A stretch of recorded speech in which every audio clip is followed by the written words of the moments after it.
Hey everyone, I'm rather Incoherent, and this is XL Blood. It's my least favorite deck in the format, both playing as it or against it, and I'm going to briefly rant about why I dislike it so much and why it's making my experience on the ladder so much less fun. It's not because it's a good deck, and it's not because it's a deck that is good against the archetypes I've been trying. Those things are both true. The reason is because of how it's good. First though, XL Blood Mirror Match, the reason I hate playing the deck, is entirely revolving around Alexandra's Mograine. If one of you plays 2 and one of you plays 1, the guy who played 2 will win. If one of you plays 1 and the other one plays 0, the guy who played 1 will win. The matchup entirely revolves around this card. There's a lot of tempo plays and measuring out how much value you get out of your resources, or your control tools rather. Resource management is a big part of the matchup and it's very interesting, but if one of you has played more Mograines than the other, none of that exists. It's just whoever played Mograine wins, and the guy who hasn't played Mograine desperately drawing to try to fix that. I have had a 1 Blood Death Knight mirror in about 10 to 20 mirrors, where the guy who played more Mograines didn't also win the match. Now, as you're playing against it, it's again a simple problem. A lot of people really hate Death Knight because of Discover. They don't like that it can discover essentially cards from 3 different classes. Because make no mistake, the 3 different runes, Unholy, Frost, and Blood, are different classes. They have completely different identities, and their overlap cards are generically good things like Chillfall and Baron that is not attached to an identity. So the fact that discovering cards that are essentially not from their class is a big deal. It would have been really important if, say, rogue players could discover Ice Block, Frost Nova, and Blizzard, but they couldn't, because that would be ridiculous, and that's not true with the Death Knight cards. Perhaps the biggest problem, though, is Blood Death Knight, because Blood Death Knight, its only identity is control. There is nothing else. They're starting to give it an identity of lifesteal and board minions, right? But that's not really there yet. In fact, the few cards they did print for that, Screaming Banshee is so strong, and save for Arcanite Ripper, that you would play them in any Blood deck, because they just single-handedly win games. Screaming Banshee just says if you don't answer this as the aggro deck, you lose immediately. But spoilers, the aggro deck didn't want to spend their turn 5 dealing with a 6 health minion. So what support they did give to archetypes outside of control just gave control really valuable tempo plays. Arcanite Ripper is an incredible card. It's not a board-centric card because it summons an undead. It's just a great card because it kills 2 minions and summons a lifesteal undead. So right now the only identity for Blood is control. That's fine, it's 2D and not that interesting. The moment you see a Blood card, you know you're just up against a control deck, and that's not super interesting, but it's theoretically fine. The issue is the number of control tools they have. This deck has a lot of control tools in it, but I'm not even running them all, and a lot of people run different ones. I've seen a lot of people experimenting with Obliterate, 2 mana destroy a minion. Just, yeah, sure, that seems reasonable. And Death Strike is very common, 4 mana deal 6 lifesteal. I'm not running this. Instead, I'm running Dirty Rats for the mirror match. But realistically, those cards are still good in the mirror match, just not as good. Because again, the mirror match is determined entirely by Alexandra's Mograine, so Dirty Ratting him just wins the game on the spot sometimes. But it doesn't matter that I'm not really running those cards, right? Because I have 8 Discover effects in the game. I've got 2 Hematurges, I've got 2 Nerubian Viziers, I've got 2 School Teachers, I've got 2 Ghost Riders. I can still discover those cards through other effects.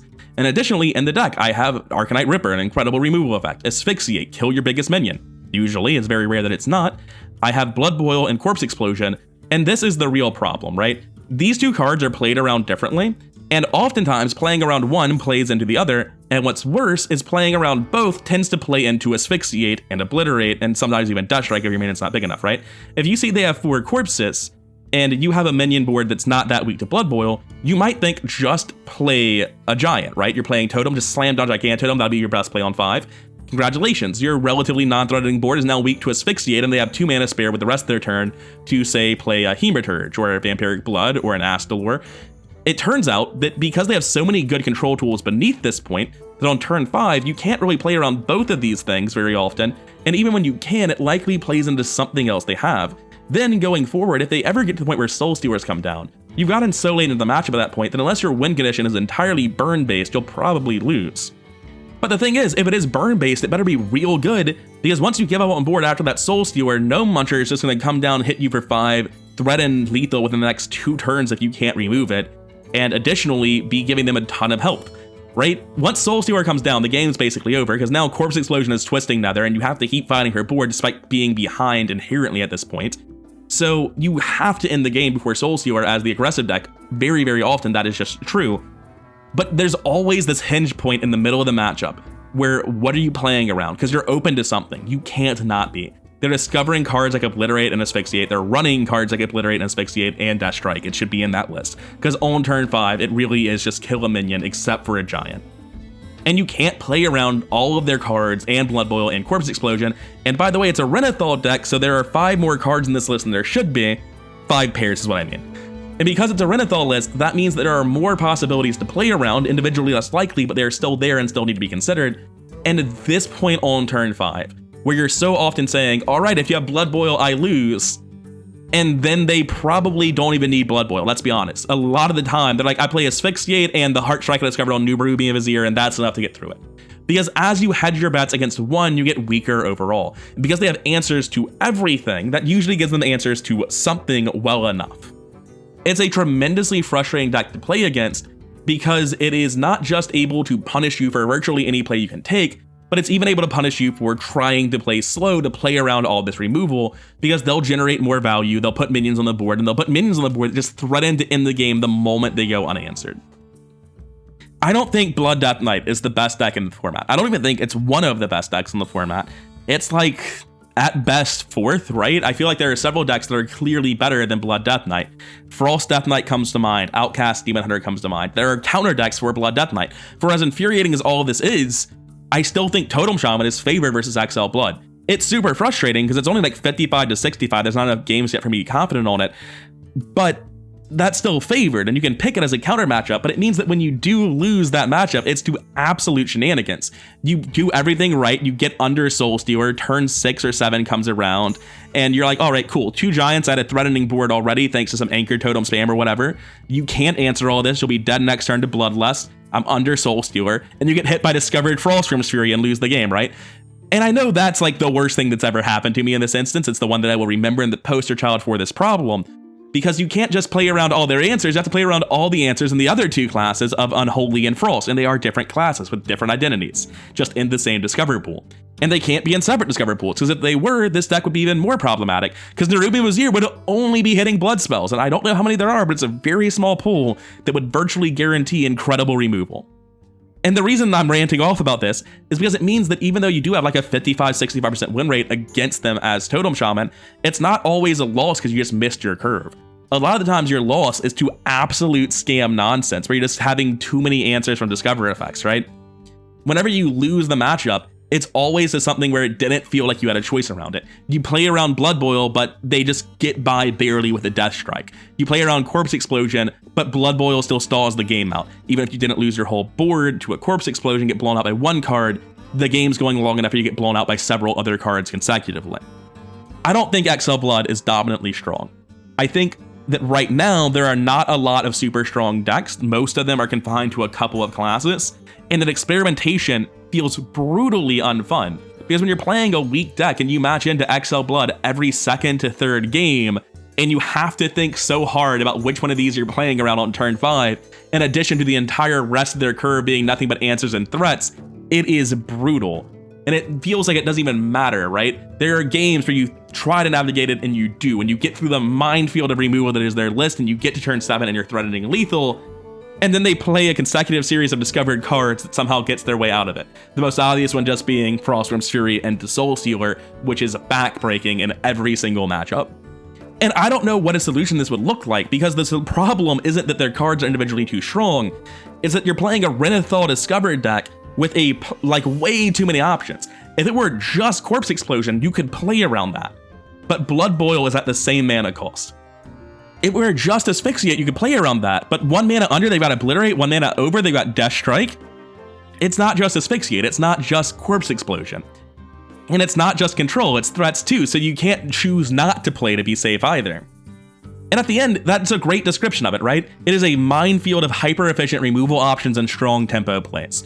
There is no way to consistently navigate the minefield. A lot of the time, you just blow up. You have to say, I hope they don't have Blood Boil, and if they do, you lose to it. You have to say, all right, cool, I can play around their AoEs, but I can't play around Asphyxiate, and if they have Asphyxiate, you lose to it. I can't think of any control deck in the past, even Control Warrior, that had this many cards to play around. In the past, at least in the point in time I played, like 5 years ago, there weren't control decks that had this many hyper-efficient tools to remove your whole board. And the problem is that you can't play around all of them. If there were just 1 at each mana cost, or just 1 for each effect, it wouldn't be a big deal. And that's very self-evident. Look at Control Warrior. They've got Shield Slam and Execute and Brawl, But with that small number of threats that aren't super efficient, you can easily play around them as the aggro deck. It's when your opponent has too many different types of threats that are all efficient, removal threats I mean, which is not a threat in the traditional sense in a card game, so I'm speaking poorly. But that is the issue with Control Blood that makes it so brutally unfun to play against. They printed this class like they were terrified it wouldn't have an answer for something, so now it has an answer for everything, and obviously it can't all be in their hand, but they discovered 3 cards off Nerubian Vizier and the like. They have a Renathal deck, so there's 10 more cards in this deck that would normally be there, and there are 12 cards in their deck. What do you play around? Do you play around Blood Boil, Corpse Explosion? Do you play around Asphyxiate? You definitely aren't drawing, because then they'll just play Streaming Banshee, and you're not possessing a board that can answer that cleanly, so you'll lose on the spot. That's the issue. There are too many efficient things at every mana cost for an aggro deck to play around them all. To the point that, realistically, against Blood, the best strategy is very often just play the best thing you can and hope they don't have whatever the most efficient answer is. Because when you try to play around Blood Boil and Corpse Explosion and Asphyxiate, if you hedge that many bets, you don't have anything left. You can't play around them all. So if you're going all in against something, just play the best thing you can and hope. Because you will be all in. You can't not be all in against this deck. And the only deck I've found where I even feel like I have the opportunity to navigate through all of this removal is Totem Shaman. And even then, it's not all the time. It's brutally frustrating to play. And the idea of experimenting with decks like Pirate Rogue, when I just have to go get ground out by Blood Death Knight every other game, isn't fun. And that's fine. There can be a control deck in the format that everyone's playing that makes playing low power aggro decks a bad decision. But that doesn't mean it has to be an unfun decision. That's the problem. It's not fun to hope they don't have the best answer and their 40 card deck that's generating random cards, right?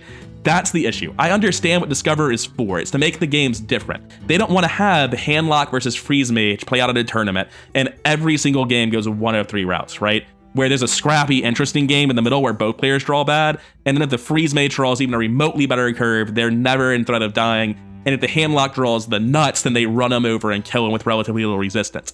They don't want there to be 3 different book paths through every single matchup. And that's fine, and it's good that Discover stops that. But this is when it goes too far. When there are too many efficient cards and too many Discover effects and too much randomness inherent to the deck size, that at the end of it, you feel like you're walking through a minefield blind. And sure, there's a lot of skill in learning how to tiptoe to trigger the least number of mines, but you're still fucked, and it still just feels like a death sentence when you're told to do this every other game in the ladder, right? It's brutally unfun. That's my issue with it. I don't think it's too strong, and that's a problem, because it means I want it nerfed, but I don't think it's too strong. And you can't do that, which means we're just doomed to sit in a ladder that has XL Blood. The real solution to this problem is to print combo decks and buff combo decks so that people stop playing this constantly. Because it's not overpowered, it's just unpleasant. But that has gotten decks nerfed in the past, and I hope it gets this one nerfed. Or more accurately, I hope it gets this one's counters buffed.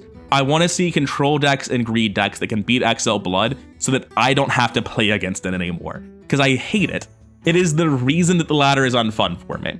Anyways, I'm done. That's my rant about Blood control, why I find it unfun, and to a much lesser degree, why I don't like the existence of Discover and Renathal. I understand what they're meant to do, but what they actually do is make the game less competitive. They do a lot of other stuff, but that's not as important to me as making the game more random and less competitive, and I find them unpleasant. Generally, though, I just find them unpleasant. I enjoy playing with them on my side, and they're not too offensive. But at the start of rotation, when the premier control deck has this many options for removal, and it's discovering stuff, and it's got 2 different AoEs that you play around differently, and hard removal that's cheaper than them, that's when you add too many things together, and instead of playing around one thing, it's just Jesus take the wheel because it's easier than thinking, and it has a higher win rate too. Anyways, I'm done. If you want to tell me I'm bad and you can beat XL Blood consistently with aggro decks, I would love to hear what you had to say. But I'm pretty sure you'll say that I'm bad and I should be trying to get in under Soul Stealer and that this or that deck works. And then I'll go play and I'll be like, yeah, that's like Totem Shaman. But what about all the decks that aren't like Totem Shaman or whatever you're suggesting? Because most of them aren't. That's my problem. I could just play the actually good decks and I would have a pretty solid win rate against XL Blood. That's why it's starting to fall off just a little. But I want to play fun stuff. I want to go play Pirate Rogue. And even if I get stomped playing Pirate Rogue, I can have a good time, but not when I get stomped in a way where I'm being gaslit into thinking I can play around all of this removal, and I really just can't. Now I'm actually done. I've been Ryan Incoherent. Hope you enjoyed hearing me bitch and complain for the past 10 minutes. If you did, like, comment, subscribe, all that stuff really does help the channel grow, and I do really appreciate it. And I'll see you in the next one.